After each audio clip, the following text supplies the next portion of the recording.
Everyone, welcome back.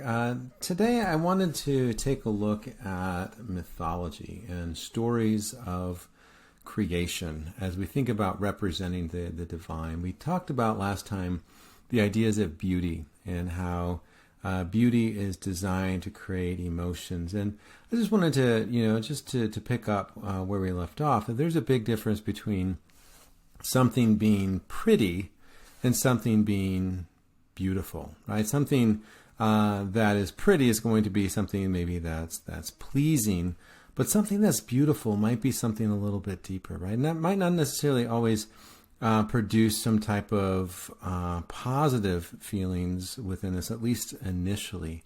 But upon it causes us to, deeply reflect, and it moves us in a way. And so, for instance, a movie might not necessarily end on a happy note, but it might be moving in a way that we would consider it to be beautiful, right? And we're going to pick up on some of these ideas, these deeper ideas, to understand some of the aspects of what influences our society. And one other element, as we think about, quote unquote, liberating the mind as we go throughout this semester, one thing that we need to take a look at are stories that we continually turn back to. And so today we're going to go through some of the major Greek stories and what they reveal about the human condition. And we're going to take a look at these partially because they're so influential. Poets and writers and artists, filmmakers, they constantly come back to these particular stories around Greek myths of the gods, and we'll also take a look at the Greek myths of human beings. And so this is going to help us to understand a lot of the art as we take a look at, as we move forward, as we think about next week, as we take a look at the art of representing the divine. It's good to take a look at the creation stories. And so one of the things I want you to do as we go through this is to consider the similarities and differences between our understanding of the creation and the Greeks' understanding of the creation, right? Taking a look at the premortal entities. The primordial just means, really early on, at the very beginning. And the text that I'm going to rely on is Hesiod's The Theogony. And the Hesiod's Theogony is the Greek equivalent to Genesis for the Judeo-Christian mind. And so I wanted to use one particular text because one of the problems of studying Greek mythology is that it's mainly an oral tradition, meaning that's been passed on from generation to generation. And so each time the story is told, it becomes quite different. It's similar to, if you guys ever played that the game, the telephone game, where someone starts with us, a particular message, and then it passes on to another person, and by the end of 5 or 6 or 10 or whatever, 15, 20 people, the story is completely different, right? And so that's the problem with oral tradition in general. But the earliest rendition that we have is Hesiod, right? Of writing down these stories that have been passed on for generations. And so that's why I'm going to turn to him. And also, he kind of provides a lot of structure for that. And so some of you might, have heard other accounts or other stories that other people have told, but just know that, Greek mythology, it changes depending on who's telling the story, what points they choose to emphasize and what points they choose to not emphasize. All right, so this is what he says, or this is kind of in the beginning for the Greeks, kind of an equivalent. First came chasm, right? And chasm is a darkness or a void. And then broad-breasted earth, or Gaia, right? Whenever we refer to geo, right? When we study geology, we're studying the earth, right? So Gaia is the earth. And what the Greeks generally do is they tend to personify these natural elements within the world. And so Gaia is earth. We tend to, right, the influence of this is we call it Mother Earth, right? So Gaia became first a secure seat forever of all the immortals who occupy snowy Olympus. The Miss Tartarus, which is kind of the underworld, we'll talk about that more later, and then Eros, the most handsome among the immortal gods, dissolver of flesh, who overcomes the reason and purpose in the minds and hearts of all gods and all men. And so stopping there for just a second, what we see is this three-tier universe, the way that the Greeks see it, right? There's heaven, which we'll take a look at in just a minute. And then there's Tartarus, the underworld.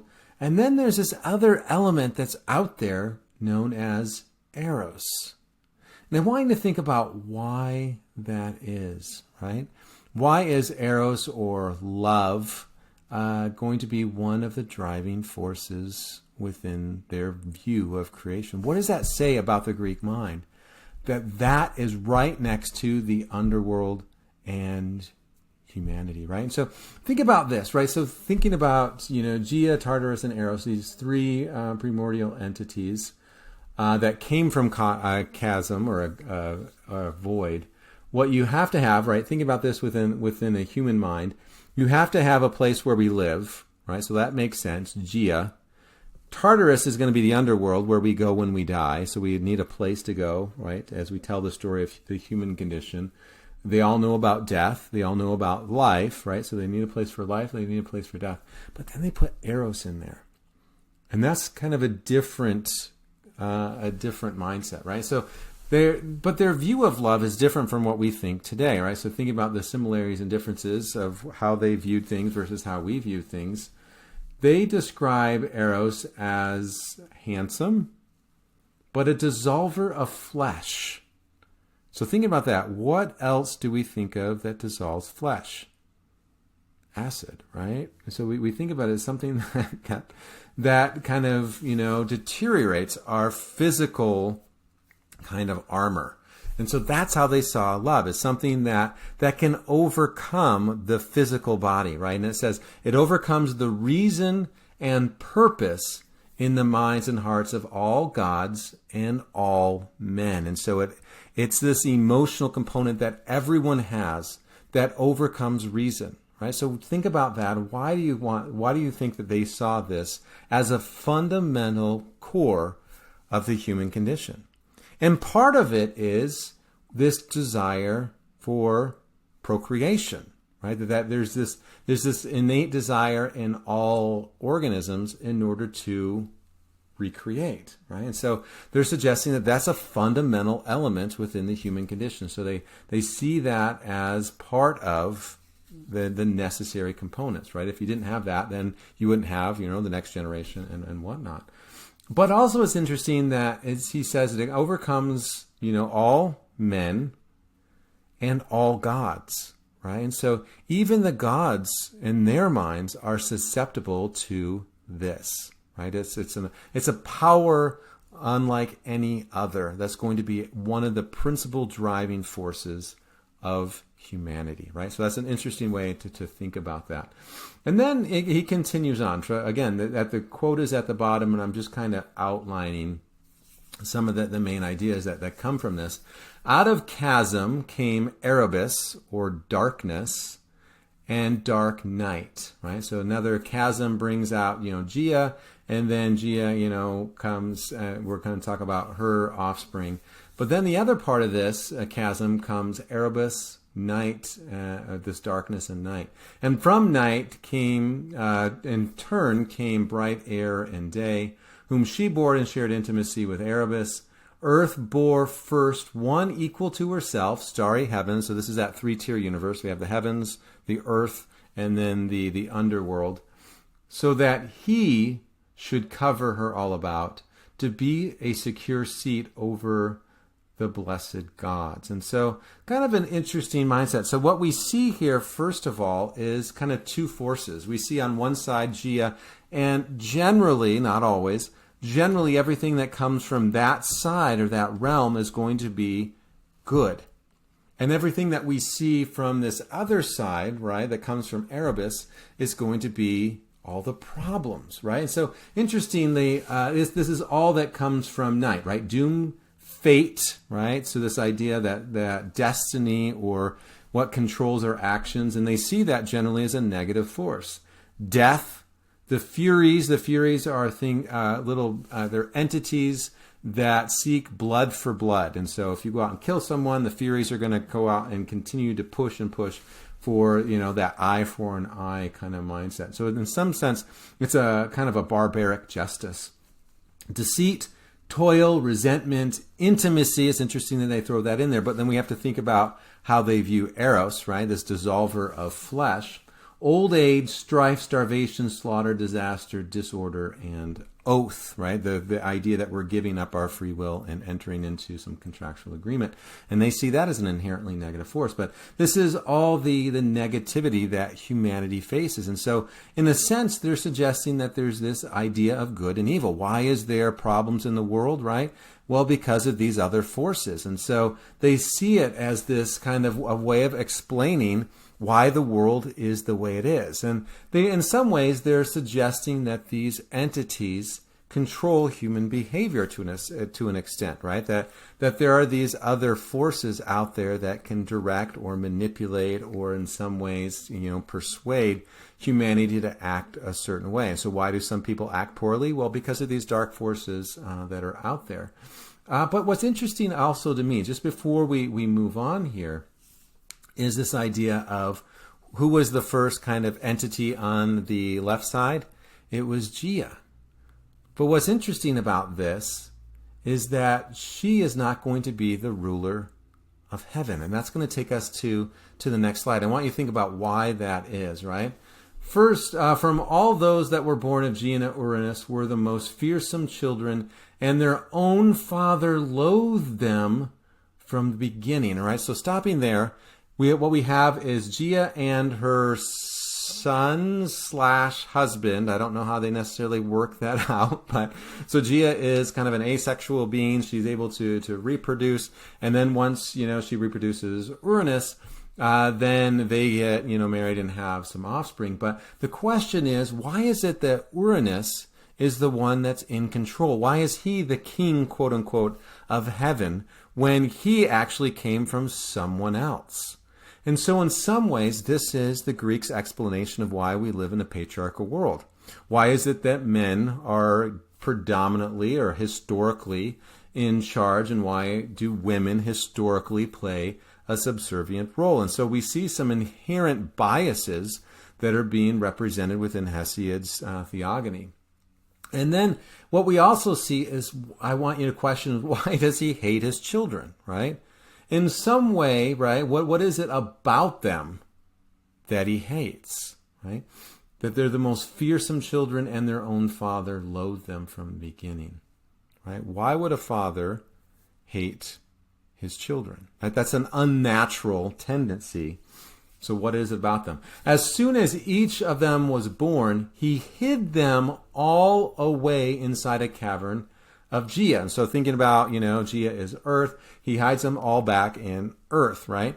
But in a sense, right, as we think about the personification of earth, personification of Gia is an actual goddess, he puts them back inside mom.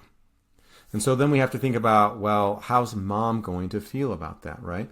And he would not let them into the light. He took pleasure in the wicked work, while the huge Gia was tight pressed and groaning. So you have to think about all of her children being forced back inside her. That's not going to be a pleasant experience, right? And so what does she want to do? She says to her children, "Children of mine of an evil father," that's how she perceives her son/husband, "I wonder whether you would like to do as I say. We can get redress for your father's cruelty. After all, he began it by his ugly behavior." And so think about, why is it that he has this ugly behavior? Then finally one of them spoke and said, Cronus spoke and says, "Mother, I would undertake this task." Gia set Cronus in ambush, put a sharp-toothed sickle into his hand. Tap, tap, tap. And I vid-angeled this. It's kind of graphic, but so what happens is Cronus is hiding on a bush, and Uranus comes to bed one night, and he sees his wife, and the natural, human tendencies. And then Cronus comes out and he uses that knife or that sharp-toothed sickle and cuts off a particular sensitive part of his father and throws it into the ocean. So he castrates his father and takes the severed member, throws it out into the ocean. And from this will come Aphrodite. And so we'll talk about that in just a minute. But again, the question is, why do you think he feared his children? Right? What is it about his children that he feared? And I wonder if part of it is that he feared that his children were going to eventually overtake him. He feared their power, and he didn't want to be overthrown by the next generation. And so he takes steps in order to prevent that from happening. So, in a way, what we see is his desire to try to control or preserve his power, to control his destiny, actually ends up undermining him, right? And I want you to think about whether his fate could have been prevented. What if instead of saying, hey, children, I hate you, I'm hiding you back in mom, if he would have actually raised the children to love him, right? But that's not the way it happened, right? So what we see here is a conflict, how conflict enters into the heavens. And this conflict is going to be a part of the very beginning, and it's going to be inherent. We're going to see this constantly within the gods. And so what we see is Hesiod explaining why there's this conflict. The conflict happens in heaven, and generally what happens as a result of that conflict, it then trickles down to the earth, and it affects humanity, why we have conflict with humans. Taking a look at part 2 of the War in Heaven, the next generation. This is the fall of Cronus. And I love this particular image here of Rubens. He really takes some liberties with Cronus devouring his children. In this case, he's devouring Poseidon. But again, what I want you to think about is, what are the similarities? What does he do that's similar to his father Uranus, and what does he do differently? And so after Cronus castrates his father, he then becomes, the leader of heaven, right? The leader of this place where the gods live. But again, I want you to think about, why is it that castrating the father then inherently causes the father's demise? Because the gods don't die, right? The only difference that the Greeks see between humanity and the gods is that the gods have this immortality. Sometimes the gods have certain types of powers, but really the main difference is that gods will live forever, right? So the fact that Cronus castrated his father doesn't necessarily mean that, his father's dead. It just means that he lost power. So what is it about that, right? We're thinking about their mindset. What are they concluding about this?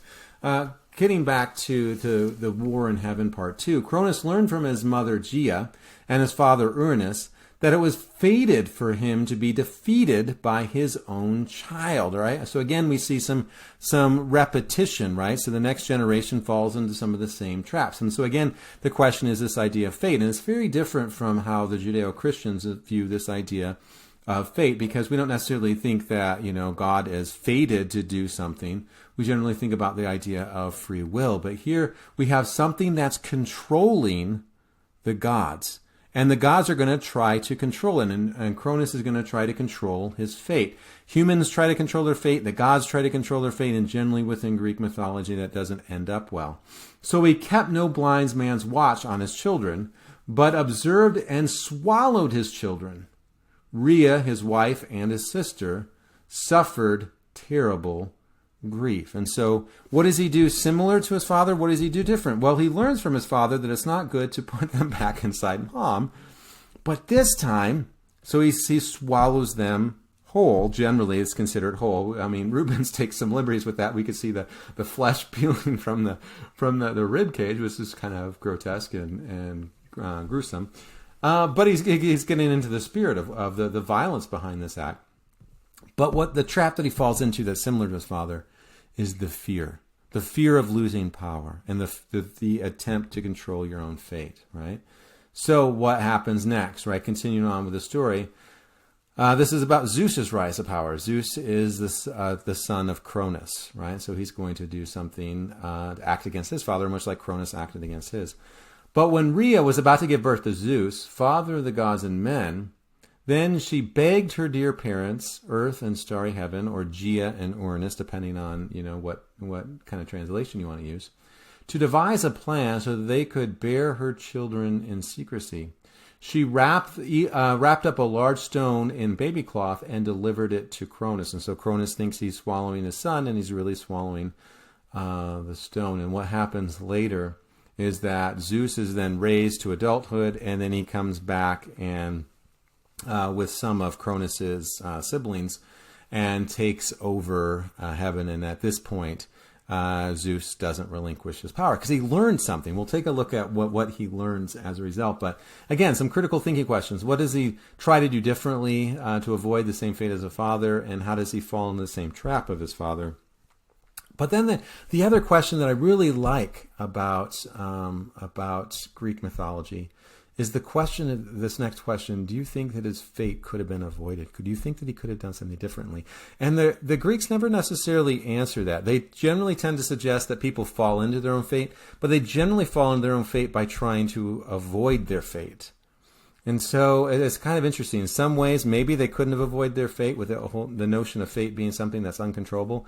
But in some ways, they're doing actions specifically. They're choosing to do actions to try to avoid it. And so maybe if they didn't try to avoid it, maybe it would have turned out differently. And so there's that ambiguity within that definition. But one other thing that I just love about Greek mythology, and I've taught an entire course on that, and so you're going to get a very consolidated, abbreviated version of some of these ideas, and I can go on, and I won't. But it's mainly it's an ancient soap opera, right? You have just a lot of odd things happening, and some of the interesting stories about these odd things that happen. So what Zeus does, right? Zeus and the Olympians. The Olympians are Zeus and his brothers, that generation. Zeus as the one that took over his father, so now he's the leader. What he decides to do differently is, rather than trying to control everyone and push everyone under his thumb like Uranus and Cronus, he divides up power.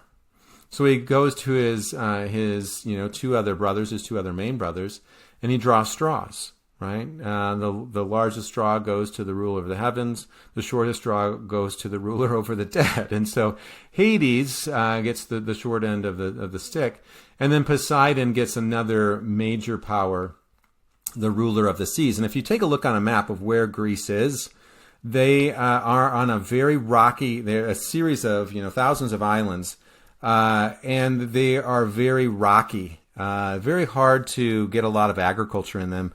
And so they had to rely on shipping. And so the Mediterranean was extremely important for the Greeks. And so the sea was extremely important. And so Poseidon, the god of the sea, was an extremely important part of their ongoing culture.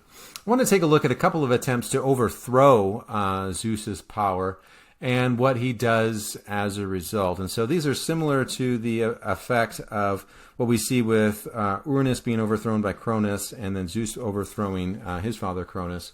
These are going to be similar, but Zeus does things a little bit differently. And I want you to think about some of these ideas. And so what happens is Prometheus, who is the god of forethought, he sees the mortals that are on the verge of extinction. Generally what happens within Hesiod's Theogony, and then also his Works and Days, is there's I think 7 generations of humans, or 7 cycles of generations. And generally what happens within them is that the first kind of little while, humans are extremely devout and pious and doing their sacrifices, but then eventually they kind of grow in wealth and prosperity, and then eventually they start forgetting the gods, and then what happens is the gods have to wipe them out, and then they have to start all over with a new batch of humans. And so, does that sound familiar, right? That idea of the pride cycle.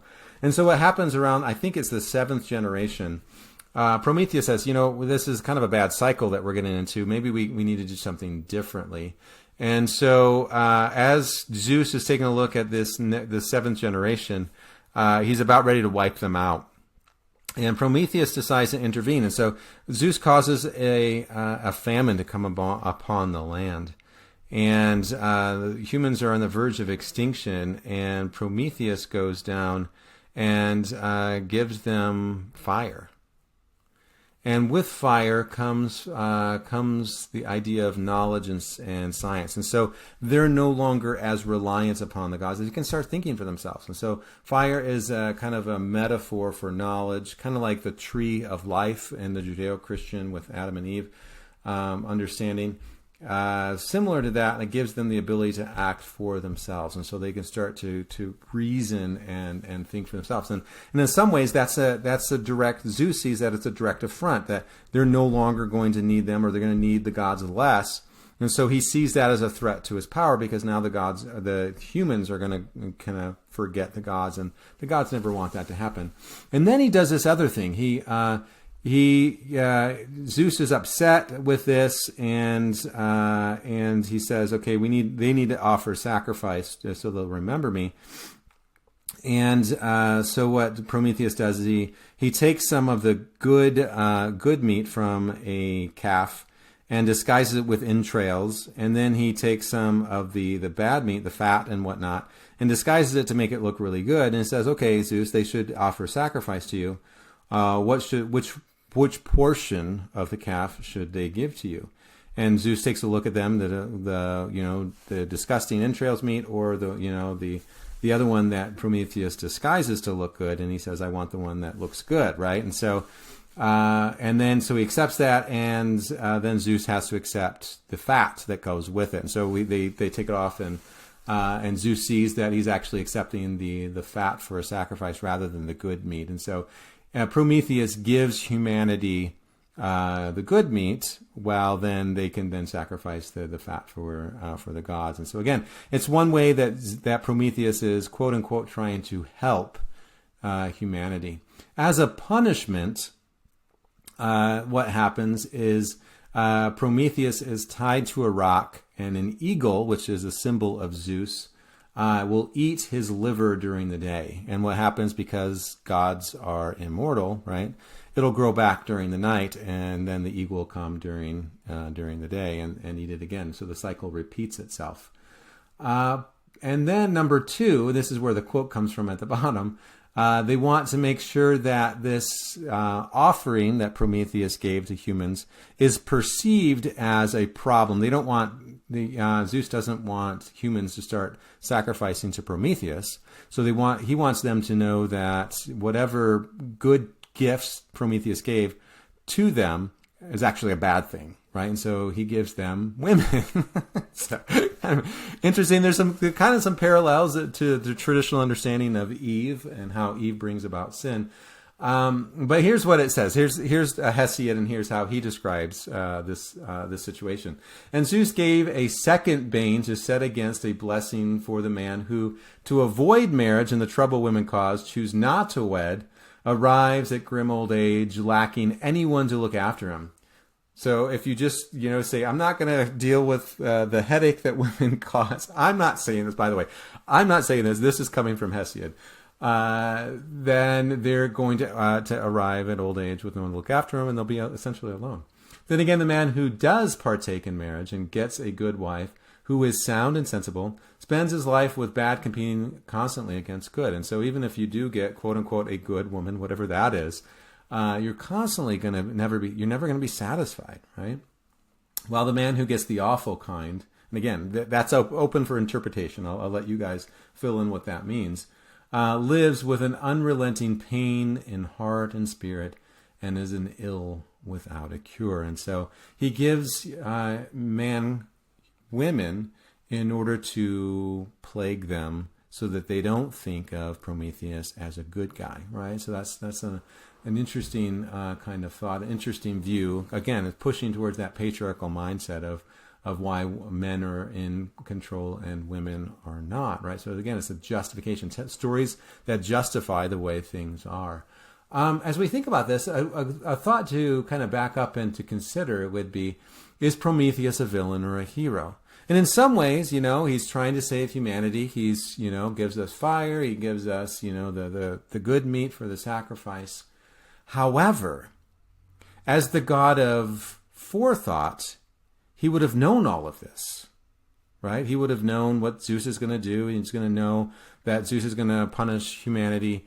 And so in some interpretations, again, this is where interpretation is important. It's an oral tradition. So every person or every, version of the story is quite different. Sometimes they portray Prometheus as the hero, and sometimes they portray him as the villain, this trickster, this kind of Loki kind of figure who goes out there and just tries to undermine the power, the authority that he has, undermine Zeus, and then tries to torment humanity, kind of picking on the little guy, so to speak.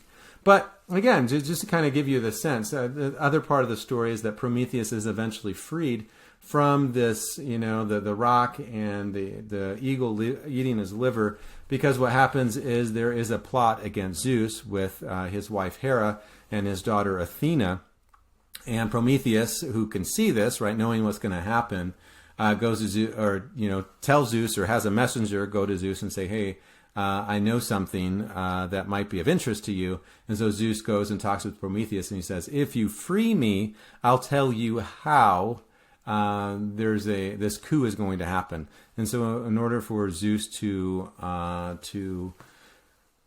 guess, avoid a rebellion, he frees Prometheus, and Prometheus tells him about Hera and Athena. So Zeus maintains his power. But so I want you to think about how that might be different from Uranus and Cronus, right? Is Zeus, as authoritative? Is he as afraid of losing his power? Or is he willing to work with people and give people an opportunity to work with him, right? Kind of an interesting mindset about Zeus and his difference. All right, I want to talk to you about this particular story as well. I'm just going to go through a few stories. There's a lot more to go through. I'm not going to cover all of them. But this one's about the story of the seasons and why we have different seasons of, spring, summer, fall, and winter. What happens within this story is Hades is all alone. Kind of think about poor Hades in the underworld, surrounded by no one but the dead. And he goes to Zeus one day and says, "Look, man, I got the short end of the stick here. Not only am I have to oversee the dead, I've got no one. I'm all alone." And so what Zeus does, he says, "Yeah, that's pretty bad, right?" And so again, he's trying to work with people. And so he says, "I'll tell you what. I have a daughter with Demeter, and Demeter is just his sister, but it's one of many wives and relationships that Zeus has, right? So his main wife is Hera, but he has relationships with, just almost anyone, any female goddess or human out there. So he has a lot of relationships, and one of the relationships he has with Demeter. And he says, "Hey, we have a daughter. Why don't you go and take her? Her name is Persephone." And so Hades goes and abducts Persephone. As you see here, this is Bernini's sculpture of this moment. So here you see Hades with I love his beard and all his curls, and then you see his crown as the king of the underworld. And then this young girl here, young woman, I don't know, late teens, I would guess, who is bathing, and he just goes and abducts her, right? He says, "Hey, Zeus gave me, so I'm not going to ask for your opinion or try to court you or anything. I'm just going to take you." So again, there's some problems with this patriarchal mindset that come about. But anyway, what happens is Demeter, who is the goddess of agriculture, goes around seeking her daughter. It's like, "Hey, has anyone seen Persephone?" And no one's willing to fess up.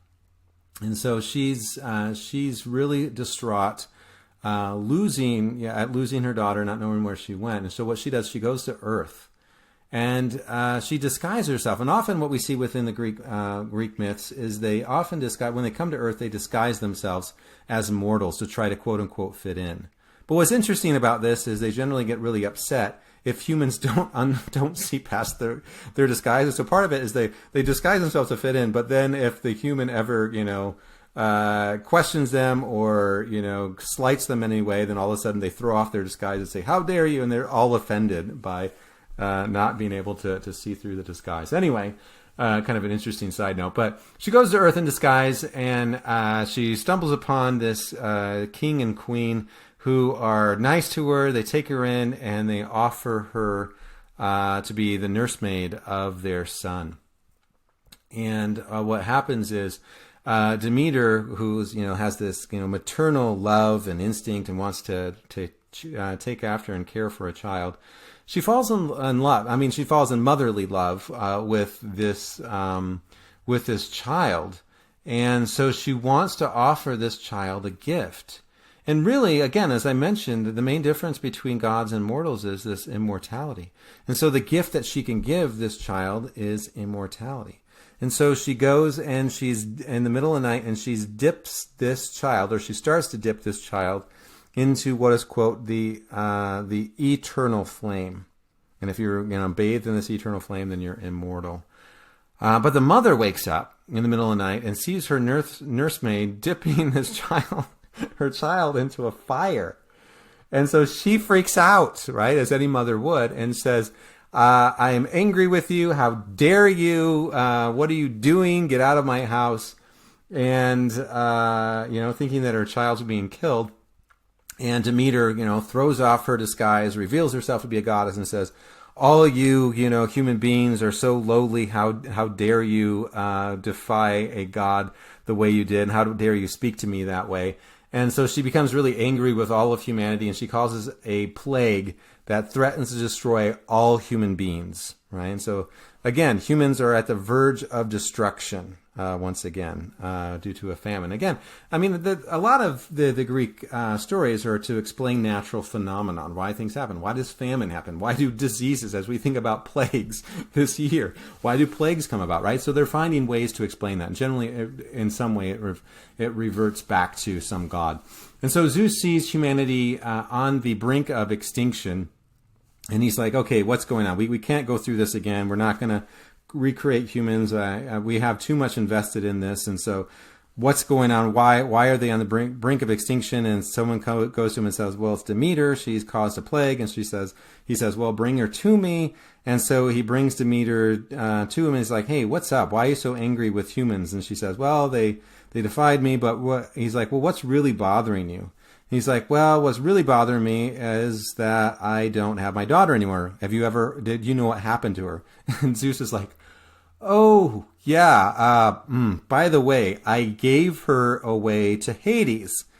And Demeter is just really angry. And she's like, okay, get her back. And so then he sends Hermes down to Hades and says, hey, Hades, Zeus wants Persephone back. You need to give her back. Her mother is extremely angry, and this isn't going well. And so Hades is like, okay, fine. And says, okay, Persephone, pack your bags. You're going back home. But before you do that, here is this nectar. And he gives her something to eat. And because of this, because she eats in Hades, she has to return. This is kind of like the first version of shared stewardship between people, shared custody, I guess I should say. She has to return to Hades 3 months of the year. And so while she's in Hades 3 months of the year, there is famine upon the earth. And so this is the explanation for winter, right? Why is there the famine upon the earth 3 months a year? Unless you're living in Rexburg. Apparently in Rexburg, she's down there for like 9 months. That's what we have, 9 months of famine. And anyway, neither here nor there. But that they're describing the reason for seasons changing. Again, this is me at the Borghese in Rome, just standing in front of it, gives you a sense of size. It's a life-size rendition. This is all done out of marble. We'll talk a little bit more about this next week. But the attention to detail is just impressive. You have to realize that this is a large slab of marble that he has to chisel away piece by piece in order to get this to make it look so lifelike. And as you stand in front, this is me kind of with my jet lag, tired expression on as I've been walking all over Rome and extremely tired from just the trip itself. You get the sense that he's going to just, all of a sudden just put her down and say, you know what? Can I take a break for 5 minutes? I need to stretch a little bit. My back is killing me. It's just so lifelike. And here you see a couple of close-ups. I just love this particular detail here where You see like the grip, right? You can see the wrist, you can see the knuckles in his hand, you can see the veins, right? The muscle in his forearm. But you can see the indentation in her thigh. I'm sorry about that. My mouse is just kind of has a mind of its own sometimes. It just wants to move the slide. But the indentation of his fingers pressed into her, right? And then you can see her pushing away, the tear in her eye as she's being abducted. And so it's kind of an interesting, violent moment within Greek mythology that in some ways, I mean, we see the violence of it, but in other ways we see it's almost normalized, right? That nobody really even paid attention to the fact that someone was abducted, right, kidnapped by this older guy, right, and brought down to, his secret lair until Demeter, causes a plague, right? And so kind of interesting that in some ways it's so normalized that we don't really think about it. I want to take a look at it, just one more god that's out there. That just to be aware of, that's often referred to within Greek mythology, and that is Dionysus. He's kind of an important one just because you'll see a lot of references towards him. He's also known as the Bacchus or Bacchae. He's the son of Zeus and Semele. Semele is a mortal. Again, Zeus has many relationships out there, and one of the many relationships that he has is with a mortal named Semele. And what happens is she becomes pregnant, and as a result, she has this baby, and people start asking Semele, hey, what happened? This is a little scandalous. Where's the guy? Are you getting married? And she said, no, the father is Zeus. People are like, yeah, that's what they all say, when you have a scandalous relationship. And she said, no, it's true. Zeus came, and this is what happened, and we, this is just the result of my relationship with Zeus. And people are like, no, that didn't happen. And so Semele, they start pestering her so much that she starts to deny. She's like, well, maybe that didn't happen. Maybe something else. Maybe I just, that was a figment of my imagination, or maybe I just, looking back on it, I was, creating my own narrative or whatever. And so she denies maybe that ever happened. And because of that, Zeus gets really angry. How dare you forget me, kind of thing. And he strikes her down with a lightning bolt. And so Zeus is the god of thunder. And so he sends a lightning bolt, and she's completely, she's fried and only left, into little dust particles, and then he takes the fetus. And interesting enough, I don't know how this is anatomically correct. He puts the fetus inside his thigh and gives it to term. Don't know how that happens. Don't ask. And anyway, so he finally gives birth to Dionysus, who is another son of Zeus. And his main gift to the mortals is the god of liquid earth, or the god of grape. He's the god of wine or alcohol. And its main gift is this idea of forgetting our mortality. And we'll talk about that in just a minute. But his followers are known as the Maenads. The Maenads are a group of women that go out into nature, and they practice this Bacchaic ritual, right? So generally, which consists of drinking a large amount of alcohol in the wild, right? And so again, this is an idea of why is it, a question I have is, why is it that women are the most susceptible to Dionysus, right? And so the Greek mindset is that women are the most, maternal, like Mother Earth. They're the most, kind of wild entities. And as they go out there, they practice sparagmos and omophagia. Sparagmos is the tearing of flesh, and omophagia is the eating and consuming of the flesh that they tear apart. And so generally they go out there and tear wild beasts apart, and then they consume the raw flesh. And then they drink alcohol or the large quantities of wine. And so this is, in some ways, there might be some similarities that have carried over into Christianity, of tearing of flesh, and consuming wine. But his gift is the gift of forgetting one's mortality, and the fact that one is going to die. Kind of interesting. There's a story out there called the Bacchae by Euripides. And what happens within this is Pentheus is the leader of this town in Greece, And he's away traveling on business, and one day he comes back, and all of the women are gone. And he's like, what happened to all the women?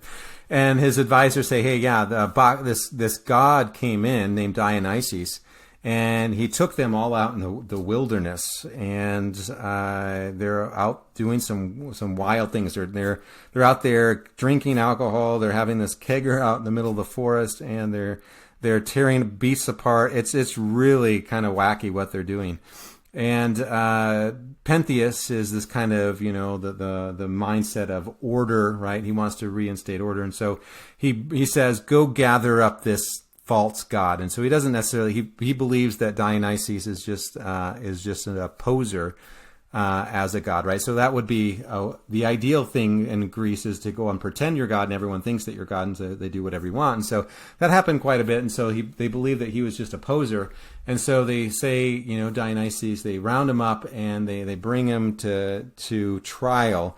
And Pentheus is interacting with him, trying to interrogate him to see what happened. And Dionysus all the time the entire time he's just playing and toying with Pentheus.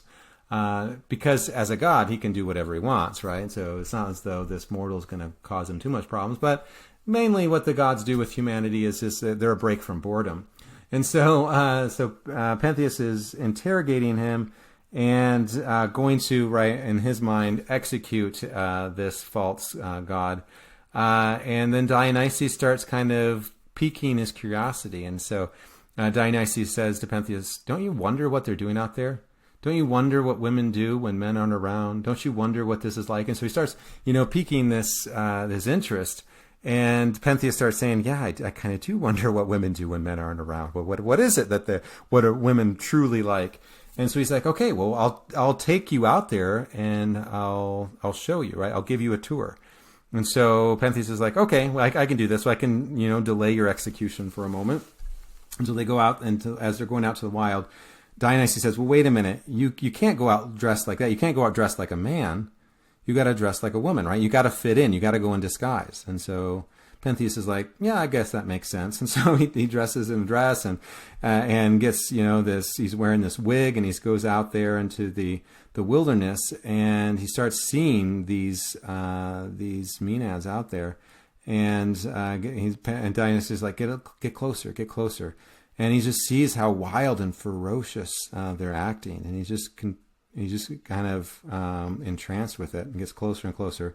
And all of a sudden, the maenads see him, and they stop what they're doing, and they go and they rush at Pentheus, and they start tearing him apart. And his own mother, Pentheus' own mother, rips off his head, and then they start, devouring his flesh. And eventually, the maenads, they kind of come to, they come out of their, alcoholic trance, and they realize what they did. But the idea for that, the message of the story is that there are this wild, ferocious force that's out there.